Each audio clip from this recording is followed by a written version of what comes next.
Buenas noches, doctor Iván. Doctor Claudio, muy buenas noches. Un gusto. Buenas noches a todos. Ya estamos también en la publicación por vía Facebook también. Doctor, buenas noches. Buenas noches a todos, colegas. Vamos a dar inicio a las jornadas académicas por las celebraciones, ¿no?, del Día del Químico Farmacéutico. Muy amablemente, muy servicial, muy gustoso de colaborar con nosotros, el gremio y con todos ustedes. El doctor Iván Quispe nos va a dar hoy día una charla, una conferencia muy interesante que va a servir para la capacitación, actualización de información de todos nuestros colegas y también alumnos también que están invitados a participar, ¿sí? Hoy día tenemos al doctor magíster químico farmacéutico Iván Quispe Díaz con la ponencia sobre terapia del dolor. El doctor químico farmacéutico de la Universidad Nacional de Trujillo, magíster en salud pública, convención en planificación y gestión, y es docente de la Cátedra de Farmacología y Farmacoterapéutica de la Facultad de Farmacia y Bioquímica de la Universidad Nacional de Trujillo. Damos inicio a la jornada académica, le damos el pase al doctor Iván. Buenas noches, doctor. Gracias, doctor Claudio, por la gentil invitación. Voy a compartir la pantalla. ¿Me confirman, por favor?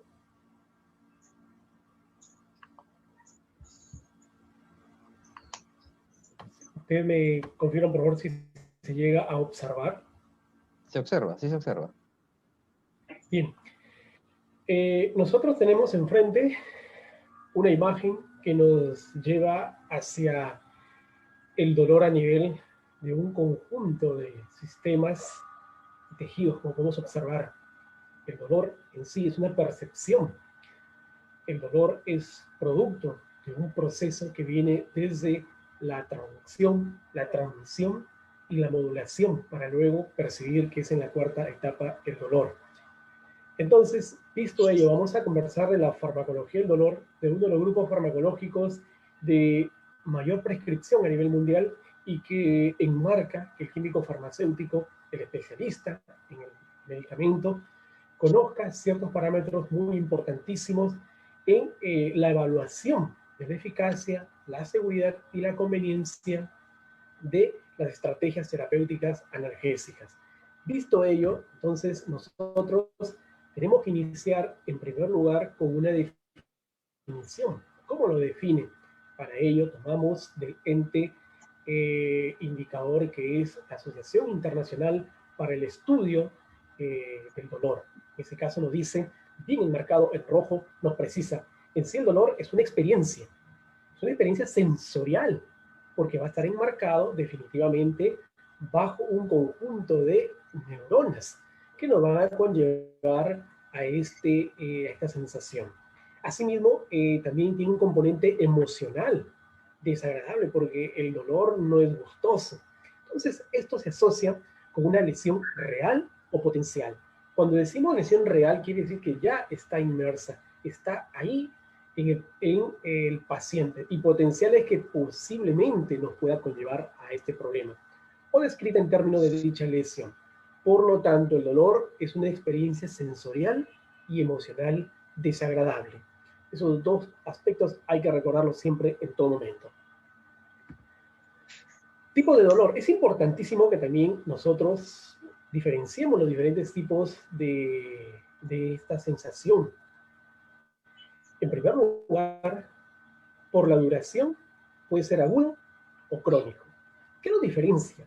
El tiempo, pero otros parámetros también lo diferencian. El primero de ellos es el tiempo. El dolor agudo es menor a los 6 meses. El dolor crónico es pasado a los 6 meses. Algunas literaturas enmarcan que el dolor subagudo inicia pasado los 3 meses y menor a los 6 meses. El dolor agudo, pero también se diferencia del crónico porque el primero tiene una función biológica protectora, el segundo destructora. La primera es común, la segunda es rara. La primera es de pronóstico curable, la segunda puede llegar a un pronóstico incurable. Según la patogenia, tenemos, puede ser neuropático, nociceptivo, psicógeno. Cuando nosotros nos enmarcamos al neuropático, veamos el prefijo primero, neuropático, es una excitación anormal, ya sea de los nervios que enmarcan el sistema nervioso central o el sistema nervioso periférico. Asimismo, es un tipo de lesión, es un tipo de lesión caracterizada principalmente el dolor neuropático, porque es un daño en el nervio, principalmente podemos observar en los nervios periféricos, porque es quemante,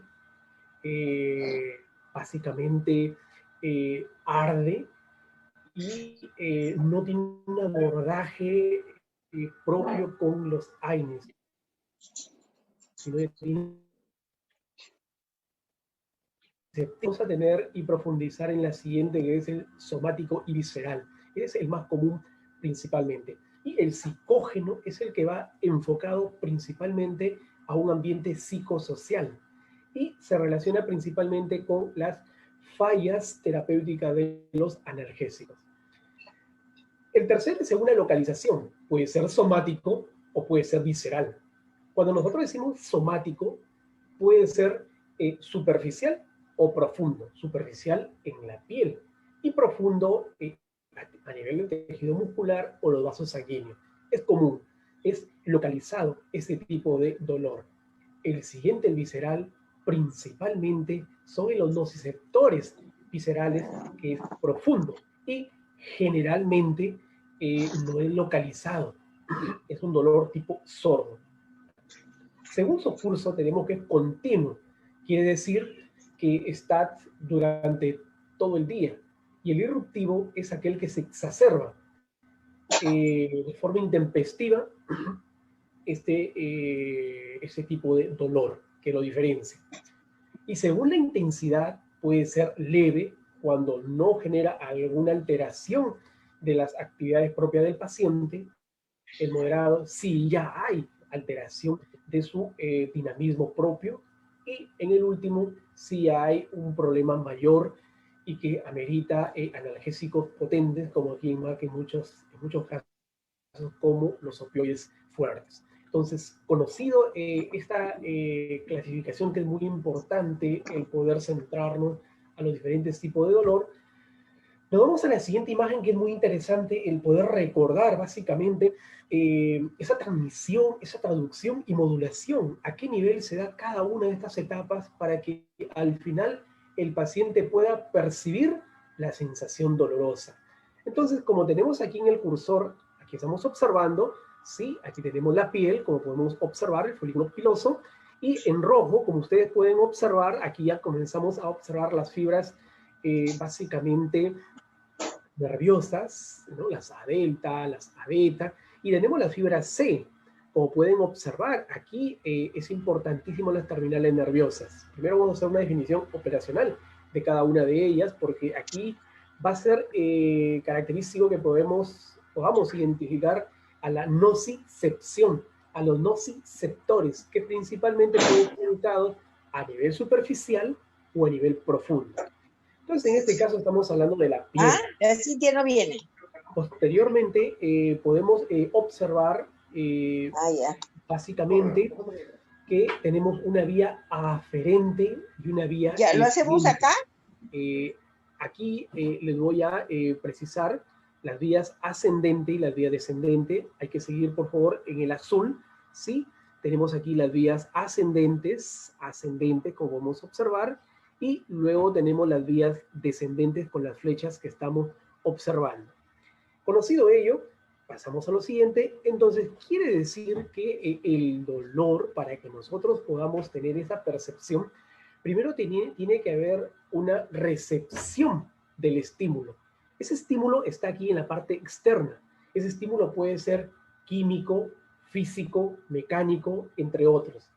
Entonces, aquí los nociceptores, que son los que van a traducir, porque aquí se da la transducción de esta señal hacia una señal eléctrica. Entonces, ¿qué es lo que nos permiten los nociceptores? cambiar la modulación, la frecuencia del estímulo físico, químico o mecánico hacia un equivalente a eléctrico. Entonces, ello va a permitir posteriormente que nos centremos en la asta dorsal de la médula espinal y se permite el proceso de la transmisión, la propagación del impulso nervioso. Entonces, esta transmisión del impulso nervioso ha permitido que se conlleve esa información a través de la transmisión sináptica. Cuando nosotros hablamos de la transmisión sináptica, quiere decir que es un proceso que se da dentro de la célula neuronal. Para que se inicie y se aperture este proceso, tiene que ingresar el potencial de acción. Este potencial de acción lo que hace es básicamente despolarizar la célula. Y esta despolarización de la célula permite que se aperturen los canales de calcio voltaje dependiente. Ingresa el calcio del extracelular al intracelular.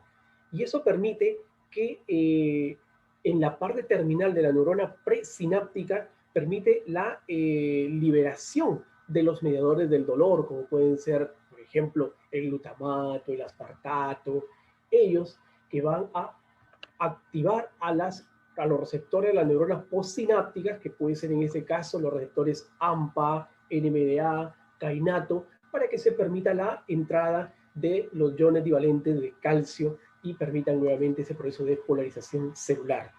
Entonces, las vías ascendentes son las que comienzan a propagar la transmisión de este impulso nervioso hacia las vías cerebrales, y desde las vías cerebrales se da la tercera etapa, que es la modulación. Y en la modulación, el organismo, en este caso el cerebro, responde hacia este estímulo nervioso a través de la liberación de mediadores químicos, como pueden ser los opioides endógenos, dinorfinas, endorfinas, que nosotros tenemos en nuestro organismo. Tener bien claro que una vez que se da la modulación, ya sigue la siguiente fase, que es la percepción del impulso, básicamente, ¿no? Se percibe el dolor. Y desde ahí se comienza a responder con la vía descendente, como pueden observar aquí en las flechas, la vía descendente, sí, seguimos la flecha, y se da la respuesta, ya sea a través de la retirada del, en este caso, del tejido musculoesquelético, entre otros. Entonces, pero eso se da en cuestión de milisegundos. En conclusión, la presente gráfica nos muestra 4 etapas muy importantes de la vía del dolor. La primera es la transducción del estímulo físico, químico o biológico hacia un contexto eléctrico. Segundo, la transmisión del impulso nervioso previo ingreso del potencial de acción. Tercero, la modulación a nivel central con la liberación de mediadores que van a hacer frente a estos estímulos analgésicos. En este caso, tenemos al sistema opioide. Y por último, la cuarta etapa ya es la percepción del dolor. Entonces, visto ello, pasamos a la siguiente diapositiva para que podamos observar básicamente los grupos farmacológicos como químicos farmacéuticos, dónde van a actuar farmacodinámicamente, porque ya observamos las 4 etapas fundamentales. Ahora conocer dónde actúan los diferentes grupos farmacológicos para el abordaje del dolor en sus diferentes clasificaciones.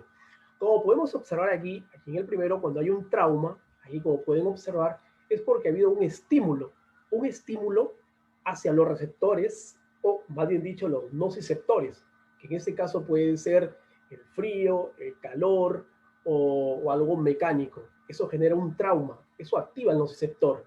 ¿Cómo responde el nociceptor? Liberando un conjunto de mediadores que van a exacerbar este problema, como son la sustancia P, neuroquinina, acetilcolina, histamina, el péptido relacionado con el gen de la calcitonina. Entonces, a este nivel, a ese primer nivel, nosotros tenemos también, recuérdenlo, y es muy importantísimo, las prostaglandinas. Las prostaglandinas, que son los sustratos, básicamente los que han sido generados por las ciclooxigenasas, COX-1 y COX-2. Entonces, ¿quiénes actuarían a este nivel? Los analgésicos antiinflamatorios no esteroideos, sea selectivos o no selectivos, con el bloqueo de esta isoenzima. Segundo, son los anestésicos locales, también pueden actuar a este nivel. En el siguiente punto es básicamente a nivel de los nervios periféricos. Aquí nosotros tenemos la analgesia regional, que puede bloquear este impulso nervioso para llevar hacia una percepción del dolor.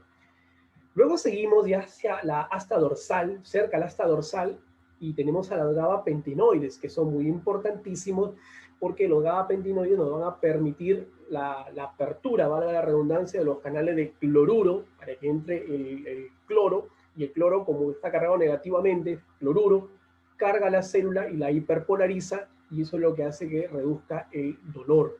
Pero ya en la asta dorsal propiamente dicha tenemos un conjunto de grupos farmacológicos muy importantes, como pueden ser, por ejemplo, la analgesia espinal, los mismos opioides, los alfa-2 agonistas, que son presinápticos. Si seguimos subiendo, vamos a encontrar a la vía descendente de modulación. Y aquí encontramos a los inhibidores selectivos de la recaptación de serotonina y como también al propio tramadol, que son muy importantísimos, no solamente los inhibidores de serotonina, sino de noradrenalina, que actuarían en este nivel principalmente en los dolores neuropáticos. Y a nivel central, valga la aclaración, están los opioides, están los antagonistas del NMDA, que son los antagonistas de los receptores N-metil de aspartato. También está el propio paracetamol, porque recordar que el paracetamol no es un AINES. El paracetamol tiene dianas farmacológicas a nivel central, como pueden ser los receptores CB1 cannabinoides, uno de ellos, por ejemplo. El bloqueo de la vía colinérgica, histaminérgica y activación noradrenérgica y serotoninérgica son también parte de las acciones farmacológicas de los, en este caso, del paracetamol. Bien, conocido ello, vamos a conversar aspectos bien puntuales de nuestra realidad con el fin siempre de, como parte del equipo de salud, nosotros tenemos que conocer exactamente para poder dar siempre nuestro punto de vista como profesionales de la salud. Por ejemplo, tenemos un caso presente aquí enfrente con ciertas características muy importantísimas.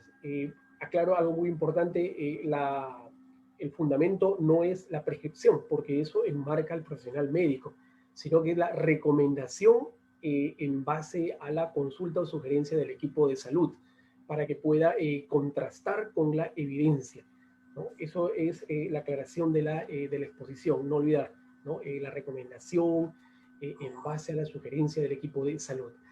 Por ejemplo, se tiene una paciente, sexo femenino, con las características propias de la migraña, como es, por ejemplo, la cefalea vespertina tipo pulsátil, porque hay pulsátil y hay opresiva. Unilateral, que es en un solo lado, como podemos observar del hemisferio cerebral, que es acompañada de náuseas, fotofobia, ¿sí? Básicamente a la luz, no puede resistir. Se exacerba con alimentos como el queso y el chocolate, que tienen en sí el componente que exacerba de ellos es la tiramina. Entonces, los dolores inician una semana previa, señala, antes del ciclo menstrual. Esta es la migraña. Entonces, ¿qué es lo que enmarca la recomendación en la evaluación de la evidencia científica? Es, en primer lugar, para la crisis migrañosa, enmarca al ibuprofeno, que es un AINES propiamente dicho. Recuerde bien que es un AINES no selectivo, o sea, quiere decir que puede actuar en COX-1 y en COX-2. Y aquí voy a hacer un recordar muy importantísimo, que la COX-1 es la COX fisiológica, es la COX que va a permitir la síntesis de prostaglandinas, cardioprotectoras, nefroprotectoras o renoprotectoras y gastroprotectoras. Y la COX-2, que es la patológica, que es la inducible, son las que están relacionadas con el dolor, la inflamación y la fiebre. Entonces, aquí tenemos el propio ibuprofeno y básicamente la dosis máxima permitida de 3.2 gramos. ¿Cuál es la relevancia aquí? Quiero seguir enmarcando de la exposición, es que podamos hacer los seguimientos de las terapias farmacológicas en aras de evitar o reducir los problemas relacionados al medicamento, que son los PRMs, y de esta forma prevenir un RNM, un resultado negativo asociado a la medicación. Ese es el objetivo principalmente de la exposición, tener la actividad dinámica en áreas de prevenir un PRM o un RNM en el paciente. El naproxeno igualmente está dentro de la estrategia en crisis migrañosa y lo máximo es de 1.250 miligramos la dosis permitida al día. Otro que muy importante debido a su acción farmacodinámica es el dexiibuprofeno, que es muy importantísimo también en el abordaje de esta enfermedad. Definitivamente, dosis única de 800 miligramos ayudarían bastante. Pero tener en claro algo muy importantísimo. Si bien es cierto, lo que hemos conversado son AINES no selectivos. Por eso ahí va la recomendación del químico farmacéutico en siempre indagar en el paciente, en el usuario, básicamente si no hay antecedente de gastritis, de úlcera péptica, de algún problema renal, si está o no tratándose con algún antihipertensivo. Recuerden muy bien que el uso conjunto de AINES, como estamos observando aquí, con los antihipertensivos del grupo farmacológico YECAS, ARO2, por ejemplo, diuréticos, tiacídicos, generan un antagonismo farmacodinámico no competitivo. Entonces, esto generaría una falla terapéutica de los antihipertensivos. Este efecto antagónico se puede observar dentro del primer día de tratamiento, incluso ya se comienza a incrementar los niveles de presión arterial. Entonces es muy importantísimo la presencia nuestra en el establecimiento de salud o establecimiento farmacéutico para esta orientación que es fundamental.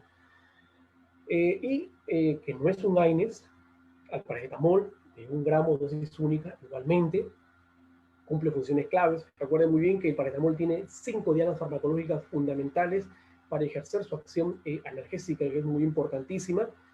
Aclarar y siempre indagar por nuestros pacientes que tengan algún daño hepático activo, ya que el paracetamol, su uso por sobre los 4 gramos en pacientes normales, puede exacerbar algún tipo de, básicamente alguna hepatotoxicidad centrolobular.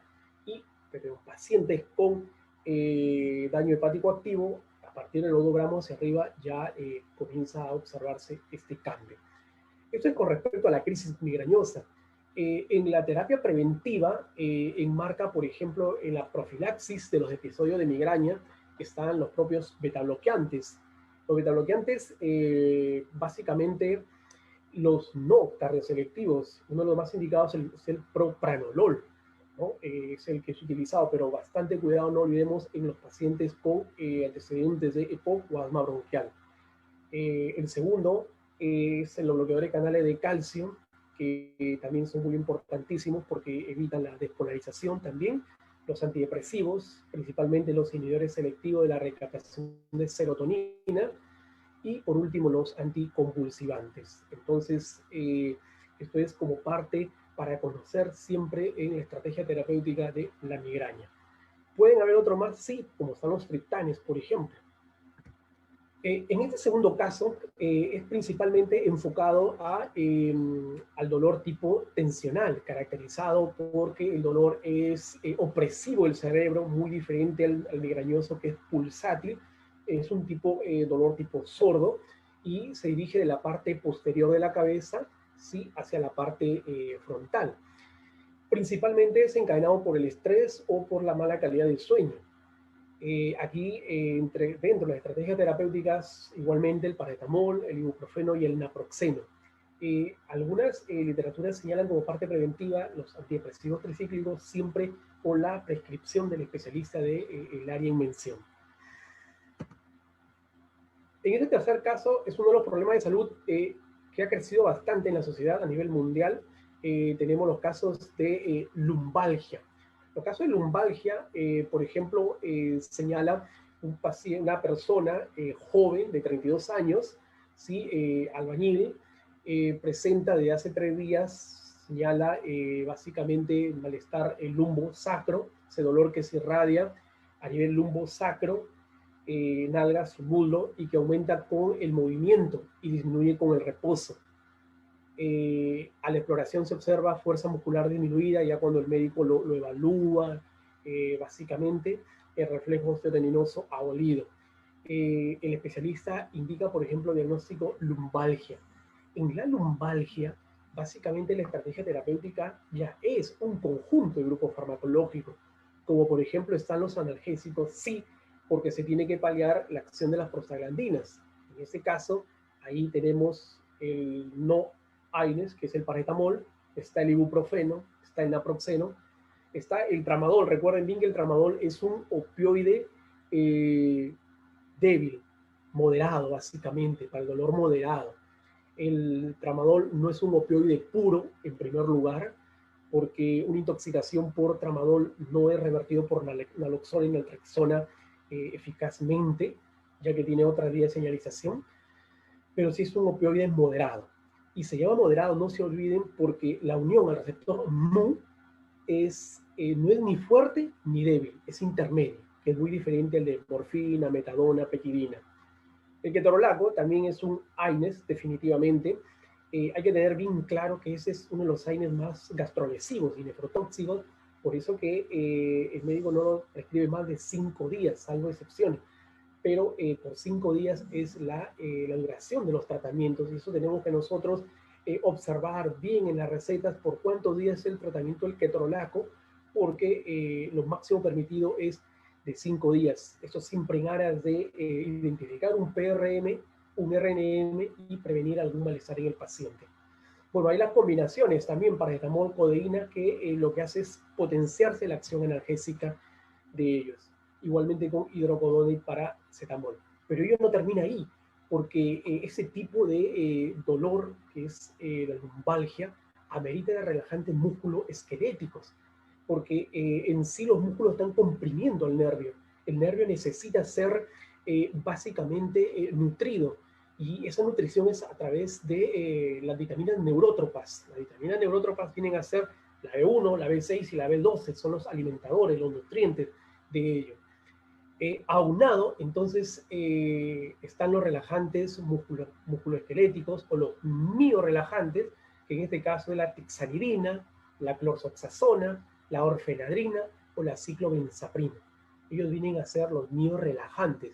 Y también hay como adyuvantes a este proceso la nortriptilina, recuerden bien que es un antidepresivo tricíclico, y la gabapentina. Entonces, el abordaje de la lumbalgia, cuando observamos y el especialista enmarca un conjunto de grupos farmacológicos, tenemos que observar bien, preguntar bien a nuestros pacientes cuál es su antecedente respecto al uso de estos medicamentos, si hay algún tipo de alergia, si hay algún tipo de daño que tengan a nivel renal, gástrico, entre otros. Es muy importantísimo la actividad que va a desarrollar, porque recuerden bien que los miorelajantes pueden hasta generar somnolencia, y tener bastante cuidado en aquellos pacientes que tienen actividad nocturna principalmente. El siguiente, la ciática, tiene unas características que lo van a diferenciar. Aquí, por ejemplo, en paciente con antecedentes de hernia discal, presenta dolor en extremidades inferiores, obsérvese bien la figura, de dónde inicia, que limita el movimiento. Esa es la característica de la ciática, limitar el movimiento. Hay el hormigueo en las extremidades y se incrementa en la noche. Entonces, para ello también hay un conjunto de estrategia farmacológica, como aquí ya lo tienen los AINES. Lo nuevo aquí dentro de la estrategia, vamos a observar al etoricoxib y al celecoxib, que vienen a ser básicamente los inhibidores de la COX-2. Ellos son principalmente selectivos de ello, quiere decir que tienen una mayor selectividad, una mayor selección por la COX, que es un receptor básicamente de la acción patológica e inducible. Entonces, pero es muy importantísimo, y vamos a renombrar en la parte final la importancia que tiene que darse principalmente en la duración de los tratamientos, sobre todo en los pacientes con antecedentes activos de problemas cardiovasculares. Bajo esta estrategia también están los antidepresivos tricíclicos, comentados también en la lumbalgia, como la nortriptilina y la gabapentina. Pero también enmarcan los opioides fuertes, porque es un dolor agudo, un dolor severo, como tenemos a la morfina y la petidina. Recordar muy bien que estos fármacos son importantísimos, observarlos por la dependencia por la tolerancia, por la adicción que puedan generar. Por eso que la importancia nuestra como químicos farmacéuticos para saber orientar correctamente, para evitar caer en la dependencia de este grupo farmacológico. El siguiente, definitivamente, es el dolor dentario. ¿Sí? Tener en cuenta que en el dolor dentario, que es uno de los problemas de salud seguramente bastante consulta para las personas que desarrollen su actividad profesional en un establecimiento de salud farmacéutico, se han podido dar cuenta que es un dolor muchas veces entre moderado a agudo. Y aquí en la estrategia farmacológica se tiene el paracetamol, que es un aire muy importantísimo, que puede ayudar bastante, el ibuprofeno. Debe su eficacia muy importante a su inicio de acción, que es en menos de 20 minutos. El naproxeno igualmente, pero hacemos una remembranza al diclofenaco potásico, no al sódico. El potásico tiene un mejor perfil farmacocinético por el mismo potasio para llegar y coberturar la zona básicamente oral y de esta forma abordar bajo una acción farmacológica y tener el efecto analgésico. El último tienen ahí el ketorolaco, tener la remembranza muy importantísimo, no mayor de 5 días, siempre preguntar algún antecedente de problema renal y gástrico, debido a que es uno de los AINES de mayor gastrolesividad y nefrotoxicidad. Y tener en cuenta también en los pacientes con enfermedades crónicas, daño que tienen como daño ya de base el riñón, como puede ser diabetes mellitus o la misma hipertensión arterial. El siguiente sí es un proceso bien largo, definitivamente la tendinitis. Quienes han sufrido este problema de la tendinitis han podido observar que no es un problema de salud que es abordado o que el tratamiento va a ser corto, no, ese puede ser incluso semanas, meses, para una mejora de la tendinitis. En ello, lo nuevo que tenemos en la estrategia de los AINES está el meloxicam. Recuerde bien, el meloxicam no es un inhibidor selectivo de la COX-2, no es. Es un pseudo sí, pero no está dentro de los inhibidores de la COX-2. Si bien es cierto, tiene acciones muy importantísimas analgésicas y antiinflamatorias, pero no es considerado un inhibidor de la COX-2. Es un pseudo, básicamente. Pero sí tiene mayor selectividad por la COX-2 que por la COX-1.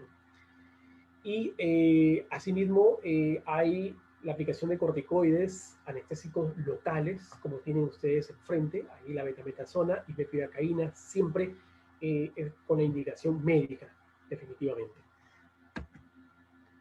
El problema de la gota también es un problema muy importante a nivel social. En ese caso, no olvidar que aquí la gota, uno de los problemas que genera es el dolor, ¿no? Por la acumulación de los cristales amorfos, ¿no? Uratos.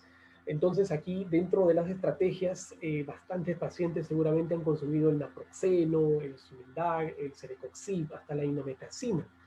Pero es muy importante tener en cuenta cómo está la función renal de ellos que consumen constantemente ese tipo de medicamentos o que han consumido. Por eso es importantísimo tener en cuenta la función renal, cómo se encuentra en ese tipo de pacientes, porque recordar muy bien que los tratamientos no son cortos, no son largos y prolongados, y en algunos pacientes se marca incluso hasta el uso de corticoides, cosa que ya está casi ya disminuido, reducido, remitido ese tipo de grupo farmacológico dentro de la gota aguda. En la dismenorrea primaria, principalmente, o la menstruación, que es parte de la fisiología del sexo femenino, básicamente caracterizado, bueno, según ya cada mujer, ¿no? Dolores en la parte baja de la espalda, el dolor pélvico, en las náuseas, mareos, vómitos, fatigas, así como ansiedad, irritabilidad en la dismenorrea primaria. Entonces, aquí no olvidemos lo siguiente: ¿por qué el dolor en las mujeres que están menstruando es mayor en los primeros días? Porque hay una mayor liberación de las prostaglandinas. Aquí hay una mayor liberación al primer día, y así conforme pasan los días se va reduciendo los niveles de prostaglandinas, por lo tanto el dolor va remitiendo. Pero se complementa con la estrategia farmacológica, como pueden ser, por ejemplo, el ibuprofeno, el naproxeno, el diclofenaco potásico, el acemefenámico, el meloxicam, y seguramente habrán combinaciones de ellos con el paracetamol u otros analgésicos, ¿no? Que son utilizados por el sexo femenino para abordar de este problema fisiológico que tiene la mujer mensualmente.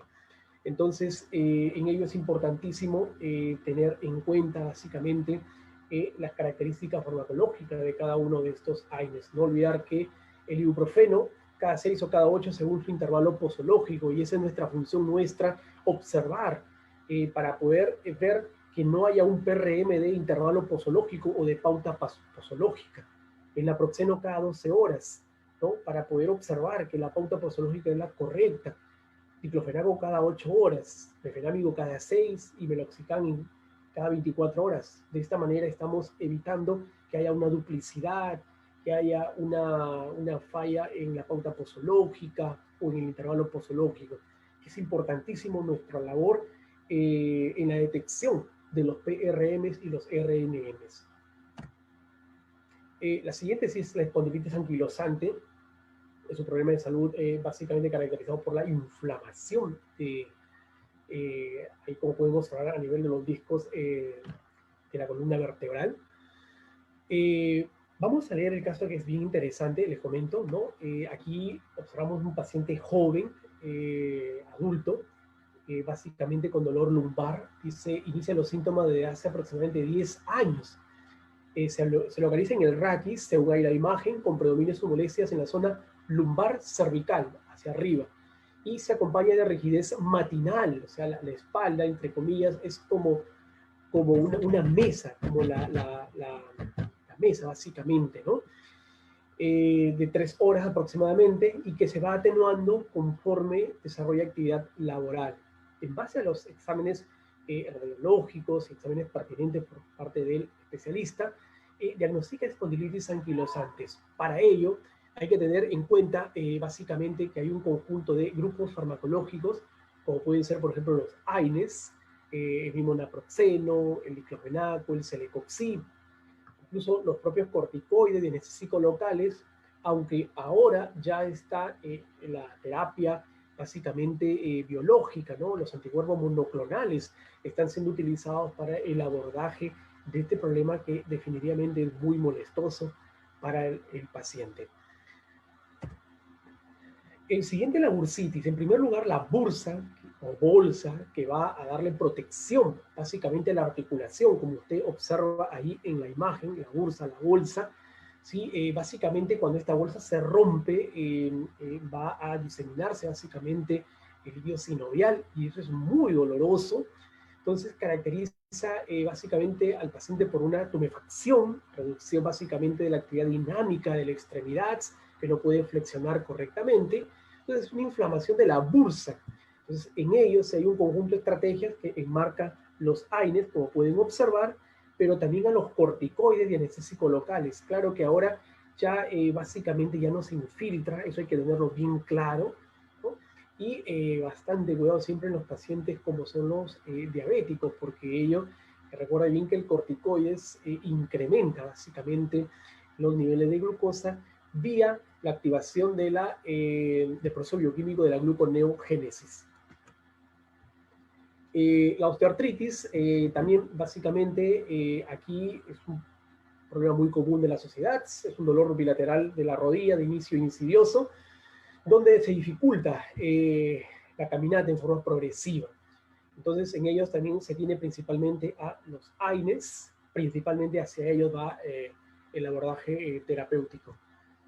En la artritis reumatoide, recordar muy bien que es un problema degenerativo, básicamente por un proceso inflamatorio, crónico, por la exacerbación de las citoquinas, IL-1, IL-6, IL-17, el factor necrosis tumoral alfa y el interferón gamma, son los que principalmente son los mediadores de esta inflamación, de este proceso doloroso, degenerativo, que se genera en los pacientes generalmente adultos mayores.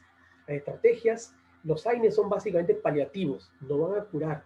Aquí principalmente ya se utilizan las terapias no convencionales, no biológicas, como biológicas, que son otro tema, ¿no? Pero la terapia biológica se está utilizando actualmente para el abordaje de la artritis reumatoide según el estadio. Este es un dolor, básicamente, como es el cólico biliar, ¿no? Es muy común el dolor cólico biliar también en la sociedad, básicamente exacerbado con la ingesta de contenidos altos en grasas. Aquí tenemos básicamente a los AINES, pero también tenemos a los antiespasmódicos y también a los relajantes, como pueden ser el metamizol. El metamizol aquí no solamente cumple una acción analgésica, sino que cumple una acción relajante en la musculatura lisa. ¿Sí? Es un relajante muy importantísimo que va a remitir, va a menguar, va a reducir el dolor. Y otro complemento importante son los opioides como la meperidina, por ejemplo. El cólico renal también, que es fuerte definitivamente, es abordado por los AINES, pero acá sí está el químico farmacéutico para poner un énfasis muy importante en los pacientes con daño renal activo, con diabetes mellitus mal controlada, con hipertensión arterial mal controlada, incluso hasta controlada, porque esos medicamentos pueden generar, exacerbar básicamente el problema renal, la dificultad de la tasa de filtración glomerular, reducirla, ¿no? Entonces hay que tener muy bien en cuenta que los AINES, ¿por qué generan este antagonismo? Porque ellos actúan a nivel de la arteriola aferente. Recuerden bien donde entra la sangre a ser filtrada. ¿Y qué hacen los AINES? Inhiben la producción de prostaglandina E2. Y la prostaglandina E2 es la vasodilatadora. Entonces, si no hay la vasodilatadora, por lo tanto, esa arteriola aferente se constriñe y la tasa de filtración glomerular se reduce. Entonces, esos son los AINES, entran dentro de la estrategia terapéutica, correcto. Igualmente tienen los opioides. El dolor neuropático, ya estamos hablando de un dolor de daño básicamente del nervio periférico y hasta central, ya es un abordaje muy diferenciado. Aquí básicamente dice un dolor intenso en forma de cólico en la parte inferior de la espalda. El paciente tiene palidez, diaforético, sube bastante, ¿no? Y con vómitos, el especialista hace el diagnóstico, ¿no? En el paciente con VIH. Y aquí básicamente la estrategia está en los parches de capsaicina y es muy importante porque la capsaicina es básicamente tiene un receptor dentro de la vía nerviosa para poder aplacar ese proceso analgésico. Y la motrigina también, básicamente, que no es un AINE, ustedes lo saben, está dentro del grupo de los antiepilépticos, anticonvulsivantes, pero que ayuda bastante a mantener a la célula en su forma inhibitoria, en reposo. Este es el dolor neuropático central. Igualmente, es un paciente que refiere, es paroxístico, asociado con ardor y frialdad, con sensación de alfiler y de agujas, entumecimiento y picazón. La primera línea básicamente son los gabapentinoides, como la gabapentina, y en la segunda diapositiva les pude mostrar en qué nivel principalmente actuaba, la pregabalina, pero aquí hay una labor muy importante del químico farmacéutico porque la pregabalina tiene bastantes reacciones adversas. Es importantísimo que aquí esté el profesional químico farmacéutico en la identificación de las reacciones adversas a este medicamento. Igualmente, como segunda línea tienen a los opioides y también a la motrigina también. Esta es la neuralgia del trigémino. Igualmente, como primera línea están los anticonvulsivantes, como puede ser la carbamazepina, segunda línea la motrigina y tercera línea el baclofeno y los gabapentinoides. Y ya vamos culminando la neuralgia post-herpéptica. La primera línea está enfocada básicamente a los gabapentinoides. Incluso están los anestésicos locales tipo amida, como la lidocaína, y los antidepresivos tricíclicos, como la amitriptilina. En segunda línea, sí, los opioides. Y esta es la polineuropatía dolorosa, que enmarca ya, si se han dado cuenta de que ya estamos enmarcando daño nervioso, ya no hablamos de los AINES. Estamos hablando básicamente de aquellos grupos farmacológicos que van a actuar a nivel del asta dorsal y van a actuar a nivel de la vía de modulación, en la parte central, como los opioides, y en la parte moduladora, los opioides, y del asta dorsal hacia arriba tenemos a los gabapentinoides, a los inhibidores selectivos de recaptación de serotonina y de noradrenalina. Y finalmente el dolor neuropático en cáncer, sí, bueno, acá sí se utilizan los opioides, los gabapentinoides y los antidepresivos tricíclicos. Quería mostrarles el dolor del miembro fantasma, también después de la amputación de una extremidad y sigue ese dolor. Aquí básicamente se tienen los opioides y los gabapentinoides para este tipo de problemas, que tiene que ser abordado a nivel del asta dorsal y a nivel de la vía moduladora, a nivel central. Estos gráficos son muy importantísimos que quería mostrarles antes ya de culminar. En el primer gráfico se acordarán del famoso Vioxx o Rofecoxib, que fue retirado ya hace más de 18 años, definitivamente. El estudio Vigor básicamente enfocaba acá las tasas de infarto del miocardio, ¿sí?, en pacientes que consumían Rofecoxib y Celecoxib. Y se comparaba aquí en las ordenadas la tasa por 100 pacientes y en las abscisas el Rofecoxib, que era bajo el nombre comercial Vioxx, que era un inhibidor selectivo de la COX-2 excelentísimo, pero tenía un problema muy importantísimo más adelante. Entonces, aquí tenemos 50 miligramos y naproxeno 500 miligramos. ¿Y quién se asociaba más, según el estudio Vigor, a los problemas cardiovasculares? Era el Rofecoxib. Por lo tanto, tuvo que ser retirado a nivel mundial por los problemas que podía generar de infarto al miocardio y infarto cerebral. El estudio CLASS es muy importantísimo porque, recuerden bien, tenemos el Celecoxib, la dosis máxima, y la dosis utilizada 400 miligramos 2 veces al día, diclofenaco 65 miligramos, e ibuprofeno. Y se puede observar que el Celecoxib, ¿sí?, era, junto con el ibuprofeno, tenía una mayor asociación para este problema de eventos cardiovasculares. Pero, ¿qué es lo que nos va a dejar más claro? La gráfica inferior derecha que podemos observar aquí. ¿Por qué? Aquí evaluaban los resultados cardiovasculares y de quimoprevención en este ensayo entre Rofecoxib y Celecoxib. Tenemos aquí en las ordenadas, como podemos observar, la probabilidad básicamente de algún evento cardiovascular, y en las abscisas tenemos el número de meses de tratamiento con estos medicamentos. Entonces, en blanco es el placebo, en anaranjado el Celecoxib 200 miligramos 2 veces al día, y el Celecoxib 400 miligramos 2 veces al día. ¿Qué observamos? Que en los primeros 6 meses no hay una diferencia entre ellos.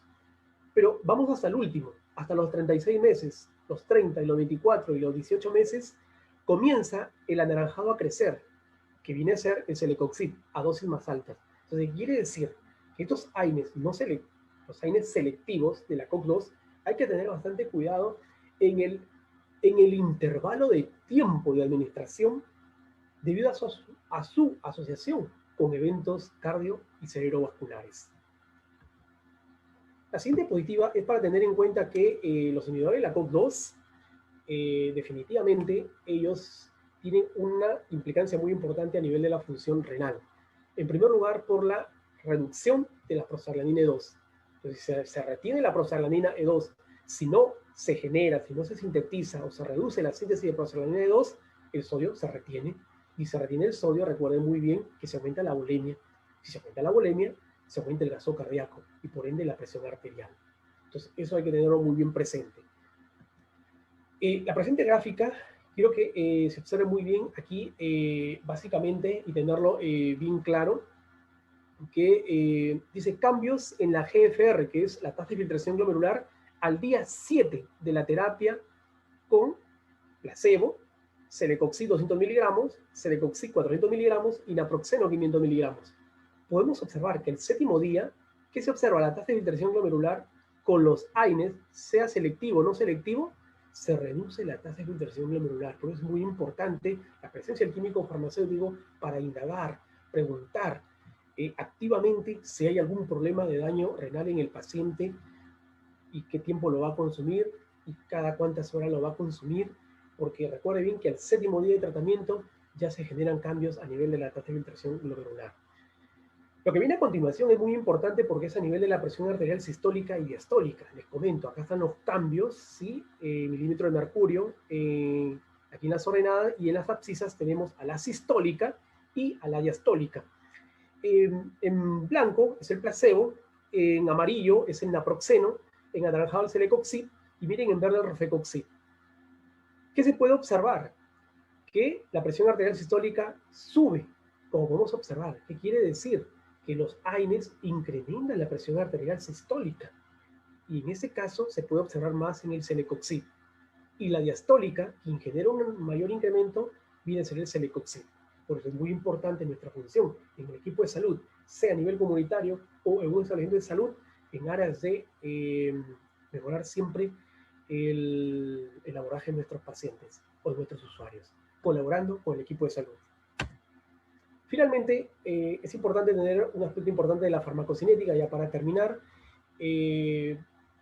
Básicamente, quienes tienen una mayor absorción al 80% quiere decir que tienen un F bueno, quiere decir que ¿qué es la biodisponibilidad? Solo para recordar, es la cantidad de principio activo que llega a circulación sistémica en un tiempo determinado.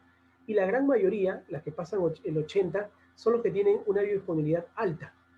En ese caso, por ejemplo, meloxicam, diclofenaco, son los que pasan el 80%. Los que están entre 60 y menor a 80 son los de biodisponibilidad moderada, y los que son menos del 60% son de biodisponibilidad baja. El inicio de acción es muy importantísimo para un dolor, definitivamente. Uno cuando toma un analgésico quiere que el alivio sea rápido. Quienes alivian en forma rápida, menor a los 20 minutos, uno de los más rápidos es el ibuprofeno, definitivamente. Los que más demoran es el meloxicam y el celecoxib. Los alimentos de preferencia tienen que ser consumidos con alimentos porque son medicamentos ácidos débiles. La unión a proteínas plasmáticas, todas lo tienen alto generalmente, y eso es un detalle muy importantísimo. Metabolismo, todos tienen metabolismo hepático principalmente. Efecto primer paso solamente lo tiene el metamizol. Recuerde bien, el efecto primer paso es la degradación presistémica de un fármaco. Esta parte es conocer quiénes tienen en la forma profármaco, por ejemplo el ibuprofeno, recuerde bien que es un racemato, RS, el ketorolaco y el metamizol. Se excretan principalmente por la vía renal, tiempo de vida media, amplias, largas, principalmente para el piroxicam y el meloxicam. Y este es el volumen de distribución principalmente, que es amplio en el celecoxib. Bien. Bien, estimado doctor Alfredo. Sí. Sí. A ver, los participantes de aquí en la sala de Zoom, que tuvieran alguna consulta, lo pueden hacer. También los participantes de la página de Facebook. Si tuvieran alguna consulta.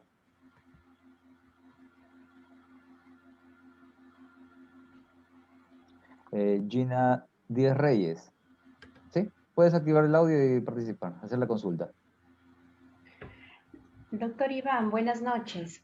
Muy buenas noches. Mi consulta es la siguiente. Paciente refiere un dolor ciático, como usted lo manifiesta, pero tiene problemas renales. Tiene quistes parapiélicos y aparte su función renal está disminuida. ¿Qué AINE? Bueno, AINE no sería para el paciente, o qué medicamento se le recomendaría. Al equipo de salud se le tiene que recomendar definitivamente, nosotros somos los químicos farmacéuticos, al equipo de salud se le tiene que recomendar, en primer lugar, si ya tiene un problema renal y necesita un analgésico, definitivamente, tiene que ser un analgésico el menos nefrotóxico. Todos los analgésicos menos nefrotóxicos, recuérdenlo muy bien, es el paracetamol, pero en la ciática el paracetamol no tiene mucha eficacia. Claro. Tienen que ser los AINES que tengan menos nefrotoxicidad. Para ello, ¿cómo se evalúa la nefrotoxicidad? Uno, aquellos AINES, en primer lugar, que actúen menos bloqueando la COX-1. Por lo tanto, ¿quiénes bloquean menos la COX-1? Etoricoxib, lumiracoxib, celecoxib, por ejemplo. Son los menos bloqueando. Entonces, va en base a su formación químico-farmacéutica. Entonces, tiene que sugerir recomendar al equipo de salud en base a la evidencia, exactamente, uno, los que tengan que bloquear menos a la COX-1, o sea, que tengan que ser selectivos 2 principalmente, eso es uno. Segundo, la función renal, cómo está para los intervalos posológicos, que es muy importantísimo, porque ya usted tiene celecoxib, etoricoxib, lumiracoxib, etcétera, de los inhibidores de la COX-2. Entonces, aquel que tenga menos eliminación por la vía renal, aquel que tenga menos, en este caso, saturación del tejido renal, aquel que pueda acompañar una vía alterna como puede ser la vía biliar. Muchas gracias, doctor Iván. Bien, acá hay otra consulta de Steven Rondo. Doctor, buenas noches. Para un dolor a la altura de riñón y la fosa ilíaca izquierda, paciente de 45 años con presencia de miomas. Dolores muy fuertes. Supongo que la consulta es qué tipo de AINE recomendaría, o qué tipo de... ¿O qué recomendaría para el dolor? Muy fuerte, dice. No, la recomendación del equipo de salud, porque es clave el equipo de salud, recordemos muy bien, dentro de todo el desarrollo y la etapa de cada uno de los integrantes del equipo de salud, la recomendación del equipo de salud es principalmente ante dolores fuertes, definitivamente se tienen los AINES para el dolor agudo severo, como es, por ejemplo, el ketorolaco, es uno de los AINES para el dolor agudo severo. Definitivamente ello va a combinar muy bien para ese tipo de dolor. Claro, hay la vía parenteral, ¿no? La vía parenteral y también la vía oral. Definitivamente son dolores muy fuertes los del riñón, pero el ketorolaco es uno de los medicamentos de alta eficacia en ese tipo de dolor agudo severo. Pide la palabra María Berú Espejo. ¿Puede activar su sonido?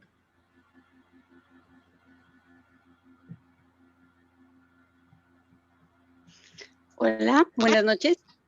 Buenas noches, doctora. Un gusto. ¿Qué tal, doctor Iván? Buenas noches, colegas. Una consulta. No he escuchado en tu exposición que hayas mencionado el ácido acetilsalicílico como analgésico, ¿no? Tanto en su forma sola como en combinación con cafeína. ¿Qué opinión te merece? Muchas gracias, doctora, por su aporte importantísimo. La aspirina es uno de los primeros analgésicos que tenemos, definitivamente. La aspirina de 500 miligramos, bajo su acción farmacológica analgésica, antiinflamatoria, antipirética, la de 500 miligramos. Sí, definitivamente, doctora, cobertura muy bien los dolores, sobre todo. El dolor básicamente puede ser un dolor tensional, muy importantísimo como también para los dolores sistémicos, va a coberturar muy bien. Uno de los detalles importantísimos con la aspirina es básicamente su perfil de seguridad, como lo puede tener ketorolaco y ketoprofeno, porque lo que ellos ya desarrollan es una gastrolesividad. Entonces, si ante un dolor tensional hay un profeno que tiene acción analgésica, como también lo tiene la aspirina y puede coberturar también, la gran diferencia es el perfil de seguridad, porque en ese caso el ibuprofeno no tiene la misma gastrolesividad o nefrotoxicidad que la propia aspirina, pero es utilizada sí y es muy buena. Con cafeína, principalmente está prohibida el uso con cafeína definitivamente, por ejemplo, en países como Australia, Estados Unidos, porque básicamente en los pacientes que estaríamos hablando con hipertensión arterial, aumentaría la resistencia vascular periférica y de esta manera acrecentaría los problemas de presión. Igualmente los derivados de ergonovina que van con cafeína también son prohibidos en estos países por el problema secundario que tiene. Desde mi punto de vista, principalmente la cafeína estaría generando un problema de efectos secundarios, principalmente en los pacientes que tengan algún problema cardiovascular, como puede ser la propia hipertensión arterial, y mayor si es mal controlada. Pero que es un buen analgésico, definitivamente. Es un buen antiinflamatorio, también lo es. Su problema principalmente en comparación a los actuales es el aspecto de seguridad, principalmente, ¿no? Ok, Ivancito, gracias. Gracias, doctora, a usted. ¿Alguna otra participación? Por aquí, los colegas del Zoom o los colegas que están conectados en Facebook. Doctor, mientras, bueno, participan, He visto que se está dando hasta 3 gramos diarios de paracetamol para pacientes con COVID. Están recetando los paracetamol de gramo cada 8 horas, ¿no? Está muy cerca, me parece, de la dosis hepatotóxica o es todavía tolerable y se da hasta por 4 días esa dosis. Doctor, claro, lo que sucede ahí es que la dosis tóxica es superando los 4 gramos, principalmente. La dosis letal es superando los 7 gramos. Básicamente, en los pacientes sin daño hepático activo, es mayor a 4 gramos la dosis tóxica. Pero en aquellos pacientes con cirrosis hepática, hepatitis B, cáncer hepático o alcoholismo crónico, en ellos ya se convierte en toxicidad cuando es mayor a los 2 gramos. En ellos sí. Pero 4 gramos es la dosis mayor a 4 gramos, ya estamos hablando de dosis tóxica. Gracias, doctor. Sí. Sí, colegas, si no tuvieran alguna otra participación. Bien, bien, doctor. Bueno, en nombre del Colegio Químico Farmacéutico, agradecemos su participación y el apoyo, ¿no? Tan desinteresado de su parte en colaborar con la capacitación de nuestros colegas y también como inicio, dando inicio de la jornada de capacitación académica. Doctor, entonces, en nombre de todos, le agradezco justamente su ponencia, ¿sí? Y muchas gracias. Estamos en una próxima oportunidad muy